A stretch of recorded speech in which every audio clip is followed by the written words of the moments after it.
So when you're enraged, you use an enraged throw, you're using Nerilna, and just throwing it at your enemies. Especially if you're hiding and get advantage. You will get 99% hit chance, even against 21 AC enemies. And look at the damage. Look at the damage, guys. Oh my goodness.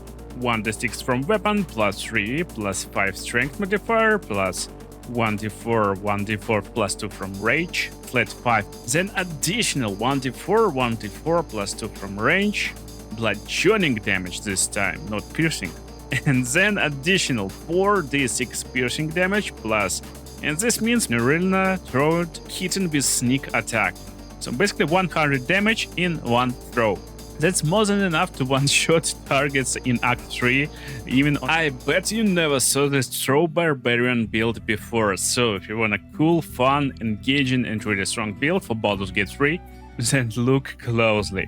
So our starting class is Barbarian, of course, and we're going for Strength, Dexterity and Constitution as main stats.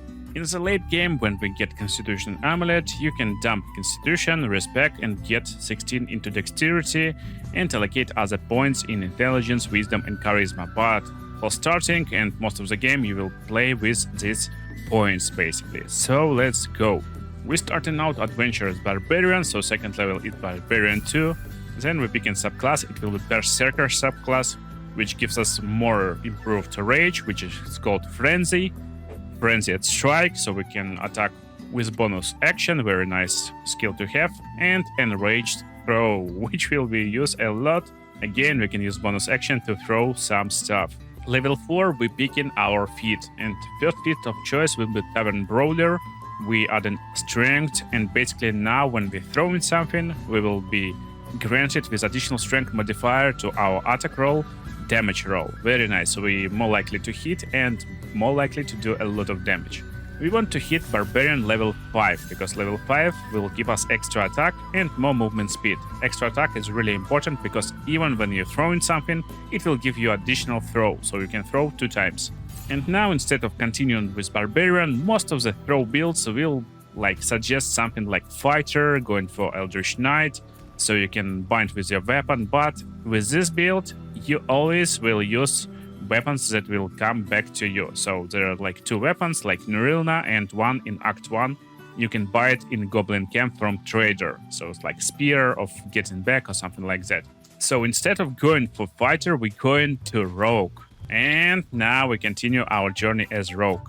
We're going one more level into Rogue, so level 7, Rogue again. And most of the builds will just stop at 3 levels in Rogue, because it will give you this bonus action, Fast Hands, so you got additional bonus action. But not this build. We get into Rogue level 4, so on level 9 we're 5 Barbarian, 4 Rogue, and we get in Dual Wielder Feat. That's super important, because it will give you ability to use any weapons in 2 hands. Level 5 Rogue, level 6 Rogue, you can pick any skills you like, it doesn't matter too much. And then we're finishing with level 7 Rogue. So what do we have at the end, basically? We got pretty basic Barbarian, which can do Frenzy, Frenzied Strike, Reckless Attack every time, so you get advantage on your attacks, and of course Enraged Throw. So that's really important stuff we need. Because we are using Nerilna as a main weapon, more on the gear very soon, we can't use Sneak Attack. Or do we? That's the secret of the build. So look, normal weapon attack doing from 10 to 22 damage. When we're throwing something, it will be amplified by Tavern Brawler, so we will do a little bit more. But Sneak Attack doing from 14 to 46 damage. Really big damage. Problem, we can't activate it. But I got it solved. I found this when I was doing my potato run. I was just throwing potatoes at people, and here you can even sneak attack with potato. But you need the right gear for this. So, full build. 2 most important parts of our build. Ring of Flinging. You can buy it from the start of the game, and basically you will do additional 1d4 damage when throwing something. And Gloves of Uninhibited Kushiga. You get it from quest in Underdark, and you will inflict additional 1d4 damage when throwing something. Our jewelry, again, is not too important, so you can get something like Crusher Ring for additional movement speed. Having movement speed is really nice, so you're a little bit more mobile to pick right angles to throw your stuff. And Amulet of Greater Health. Very late game amulet, but it will give you constitution of 23, so you will have a lot of health. Cloak is not important too, so you can go with Cloak of Protection, for example, with armor class +1. Boots, kinda same story. You can go with evasive shoes at the early stages and then switch to bone spike boots, or any boots you like. I like bone spike boots just for some armor class. As you can see, our armor class is really high. 22 armor class is insane. So bow slot, that shot is nice. Just to reduce number you need to roll for critical hit. And this means basically you're rolling 19, you're scoring critical hit. Our armor, I would pick Graceful Claws. So it will increase our armor class because it increases dexterity by 2. So it's giving us initiative at the same time. And if we respec with our Constitution Amulet in the late game, we can get something like 18 dexterity right now, so our armor class will be a lot higher. Then Helmet, this beautiful helmet. It's Mask of Soul Perception. You gaining +2 bonus to attack rolls, initiative rolls, and perception checks. Most important is attack rolls, so our chance to hit is insanely high. And then we're finishing with our weapons. So, first weapon is of course Nurilna. It's doing 1d6 damage plus your strength modifier plus 3 weapon enchantment, so we will do +8 damage always.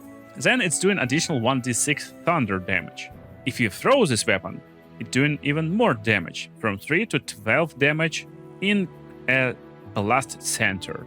While Nurilna is equipped, you gain bonus movement speed, jump distance, immunity to fall damage, and whenever you throw this weapon, it will return to your hand. And this Knife of Undermountain King. So again, we're reducing number we need to roll for critical hit, and that's why I took this dual wielder feat.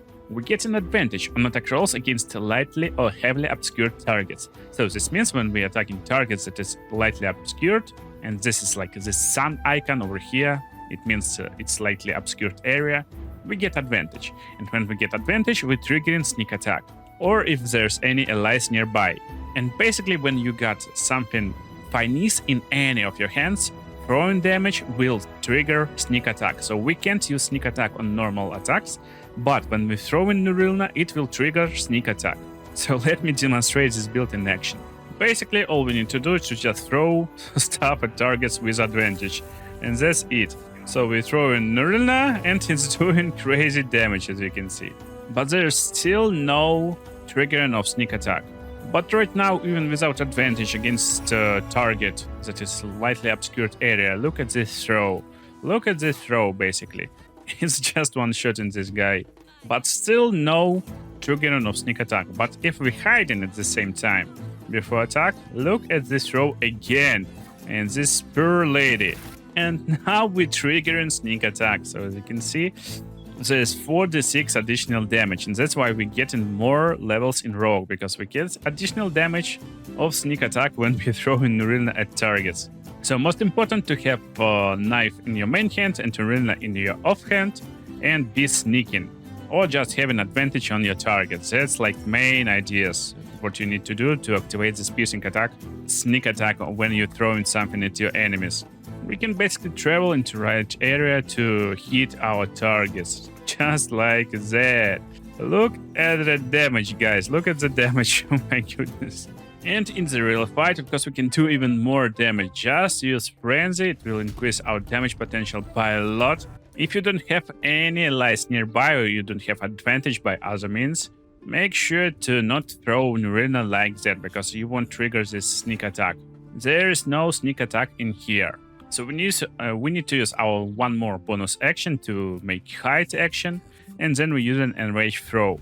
Now with advantage target with like 60 hit points right now, look at the damage on this poor target. That's crazy, we just one shot in this bro. Because we're triggering this piercing attack. And that's even more impressive if we can score critical hit, because it will amplify our damage even more, like by crazy amount. Let's try critical hit. Come on. So basically your sneak attack is amplified by two when you critical hitting, and you're rolling 8d6 for your damage of sneak attack, additional 2d4 from ring, additional 2d4 from gloves, additional 2 from rage, And we're doing 2d6 piercing normal damage, plus 3, plus 5 strength, plus 5 strength, plus 2d4 from ring, plus 2d4 from gloves, and that's with additional plus 2 from range, plus 5 from Tavern Brawler, and basically with just one throw, with not a bad rolls, but not good either. We did 85 piercing damage with some bludgeoning and 11 thunder damage. So basically 100 damage in one throw. That's more than enough to one-shot targets in Act 3, even on Tactician difficulty. So it's really easy to play and a lot of fun. That's really brutal build to play. So even targets like Steel Watcher in Act 3 that got resistance to all your damage types can be attacked from right position. And then with advantage you get really high chance to critical hit with this build. And damage will be insane on these guys, oh my goodness. And I guess you will have a lot of fun playing this build in Baldur's Gate. So if you enjoyed this one, check other builds for your other party members on the screen right now, and see ya on the next videos.